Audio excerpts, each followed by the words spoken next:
Hi friends, இப்போ நம்ம ஆகா கல்யாணம் பார்க்க போகிறோம். ஆகா கல்யாணத்தில் வந்துட்டு நம்ம கௌதம் பேசிகிட்டு இருந்ததை கேட்டுட்டாங்க நம்ம ஐஸ்வர்யா. உடனே கௌதமே பிளாக்மெயில் பண்ணி மிரட்டுறாங்க. அப்பா சாமி அப்படிங்கிற மாதிரி தான் இருந்தது.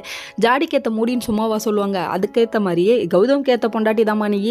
அதுக்கப்புறம் பார்த்தீங்கன்னா இந்த மிரட்டுற விஷயத்த போய் அம்மாட்ட சொல்லி கதறாரு. அங்கே ஒரு பொய், பொய்யின் மறு உருவமே நம்ம கௌதம் தான். பொய்யின் மறு உருவமே வாழ்க வாழ்கன்னு ஒரு டைலாக்கே அடிக்கலாம் மாட்டுக்கு. சரி, புக் எழுதி விற்க போகிறாருன்னு நினைக்கிறேன். இது புரியாத சகுனி சித்ரா பயங்கரமாக கத்துது, கொந்தளிக்குது. ஒன்னே மிரட்டுறாளாடா, அவளை முடிச்சிடணும்டா, அவன்மேட்டுக்கு இருக்கவே கூடாதுடான்னு நினைக்கிது. ஐயோ, இவ்வளோ நாள் வேலையைத்தான் போட்டு காமிப்பேன்னு நினச்சோம், கடைசியில் போட்டு தள்ளத்துக்கே பிளான் பண்ணுவேன்னு எதிர்பார்க்கல அப்படிங்கிற மாதிரி ஆயிடுச்சு. அதுக்கப்புறம் அதுக்காக பிளான் பண்ணி கௌதமியும் ஐஸ்வர்யாவும் வெளியே அனுப்பிட்டாங்க. நம்ம வீட்டில் வந்துட்டு நம்ம மகாவும் நம்ம சூர்யாவும் சேர்ந்து ரொமான்டிக் வேறு லெவலில் போயிட்டுருக்கு. அதாவது இங்கே ஸ்கிப்பிங் விளையாட, அவங்க மறுபடியும் அவரும் கூட சேர்ந்து விளையாட. ஐயோ பாவமாக அவரால் ஜம்ப் பண்ண முடியலமா, விட்டுருமான்னு சொல்லிட்டு அவரும் நின்றுட்டாரு. தோத்துட்டிங்கல்ல, நான் சொன்னதை செய்யணும்னு டீ போட சொல்கிறாங்க. தோத்தா சொன்னதை செய்யணும்ல சூர்யா, ஏன் இப்படி இருக்கீங்க? என் வைஃபுக்கு டீ போட்டு கொடுக்கறதுல அவ்வளோ கௌரவ குறைச்சலா? அப்படி நினைக்காதீங்கப்பா.